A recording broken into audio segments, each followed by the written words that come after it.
Hey, welcome back. Today we're going to talk about what happened with my girlfriend's AC, and then we're going to go and do a couple things that I've been wanting to do to the Suburban. Um, in the last video, we got some stuff from the junkyard. I got some new shocks, so we'll go ahead and put those in. So let's go ahead and get into it.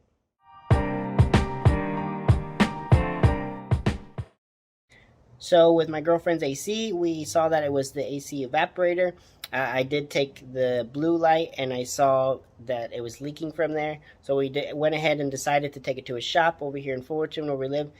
It's called Boss Auto. If you have an issue with your AC or any other issues, I'm pretty sure they'll be happy to take care of you. I'll go ahead and put a link in the description below. Go ahead and check them out. Something with AC requires special tools. You need a pump to take out the old Freon and put the new Freon in, as well as taking apart all of underneath the dashboard where the blower motor is. For instance, in my Suburban, I know if the AC evaporator ever goes out, it's going to be a big job because that one requires taking out the whole dashboard to get to the blower motor. I know a lot of bigger trucks have bigger cases that hold them, and I know a Ford as well, they require taking out the whole dashboard to replace a blower motor or AC evaporator, anything like that, an actuator. So it was just a lot more cost effective and time effective to go ahead and have somebody else do it. So her AC is blowing nice and cold, just in time for summer, so she's a happy camper. So we'll go ahead and start working on the Suburban and a couple easier things that I wanted to take care of. Here's the broken piece, and there's 5 screws here. Mine doesn't have all the screws, but we'll go ahead and take those out. Once we do, there will be 2 connectors that will disconnect, and then we'll take out the screws from the back and put in the new piece.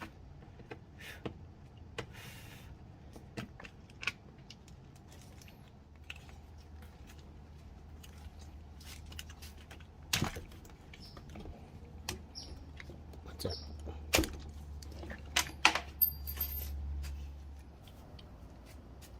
So now that we've taken it off, as you can see, there's 3 bolts here that will unscrew for the seat controls. Now, if you had to take off the lumbar control, it's just these 2 screws right here. You just unscrew them, put in the new switch, and then do the reverse, and then go ahead and plug it in.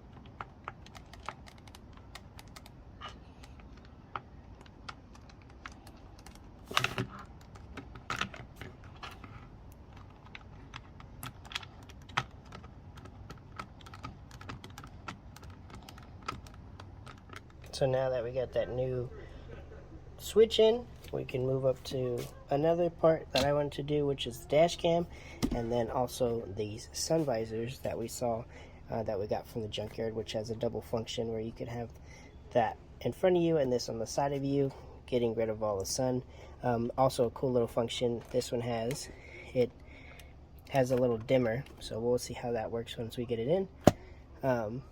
At the junkyard, I got really lucky, and I was using this bit, and I was able to get it off. But to make my life a little easier, I got this T15. That'll make it a lot easier to take off and put on the bolts. So let's go ahead and start taking it apart. So we have 3 screws on the outer side and 1 screw on the inside. So let's go ahead and get this off. So we have both of them installed. This one I have it all opened up so you can see. We'll go ahead and open this. It has the dimmer on it, so that's a cool new feature. And then if there's sun on your left and in front of you, you're covered. Put the dash cam in. I ran the wires all the way under here, all the way back, so it looks pretty clean. I did not do the wires to where you put it in reverse and it goes off for the brake lights. I might do that another time, but a cool thing about this dash cam is that it records front and back. It's super cheap. It's like 30 bucks. I'll put a link in the description below. I've had this before. The only thing that I've had an issue with is the I think it's the frames per second. When you go ahead and replay it on your computer, it's kind of fast forward. So you'll have to, work with the settings to make it so that it doesn't do that. Hard to see. But you could have front view, rear view, or you could have picture in picture, so you could have front and back. And then, like I said, you can hook it up so where when you put it in reverse, it shows you the backup camera. Lastly, with the interior, this clip right here, you need to get a flat head to get under here. I recommend, if you do switch out your sun visors, to leave this part in as this is unscrewed, and then get the screwdriver to pry it out. And then once you get it out, you can take out both sides. Now that we've done the sun visors, the dash cam, and the seat repair, let's go ahead and get into doing the shocks. I have two different sets of shocks. One that I had bought, and I went to just test it myself, just by pushing it together to see how fast it recoiled. Unfortunately, it got stuck, so I'm gonna be returning them. They were the Rancho shocks. I had got those because they were a little bit cheaper, and they use them on the newer Suburbans and Tahoes and all that stuff. So I thought they were gonna be good, but unfortunately it didn't work out. So I went ahead and spent a little bit extra money. I got the Bilsteins. I think they're 5,000. So I'll go ahead and show you those right now, and we'll get into installing the new ones and checking out how the ride is. So I have them set up here. This is the one that was messed up. It never came back up. So as you can see, it's compressed right now. So we'll go ahead and return those ones. And then these ones, all right, here are the new Bilstein 5000s.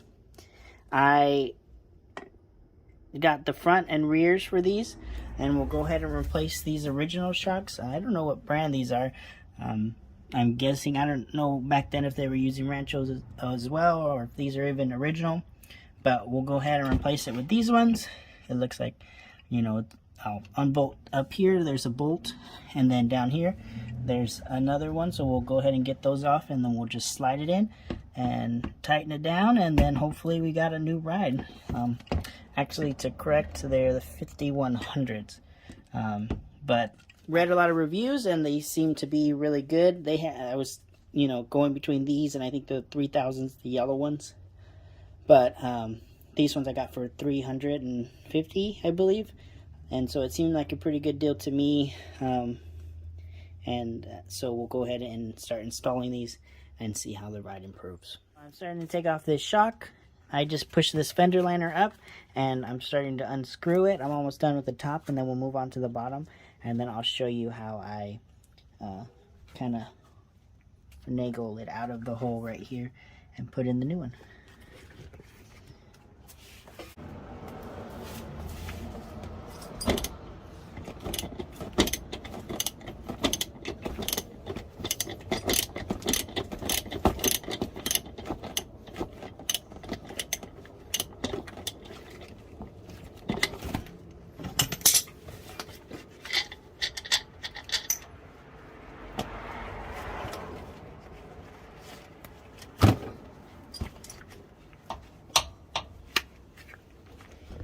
Okay, so we have that. So we got that top bolt off, and then we'll go ahead and get this bigger one right here.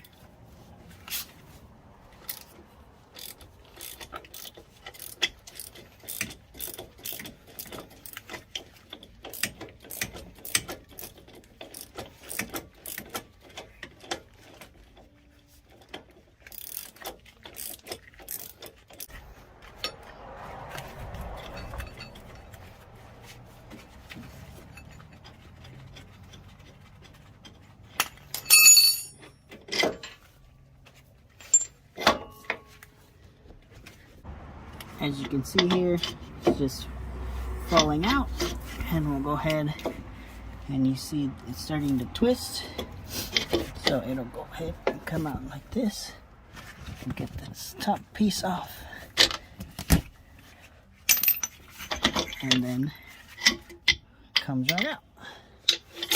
And then we'll go ahead and start putting the other one in.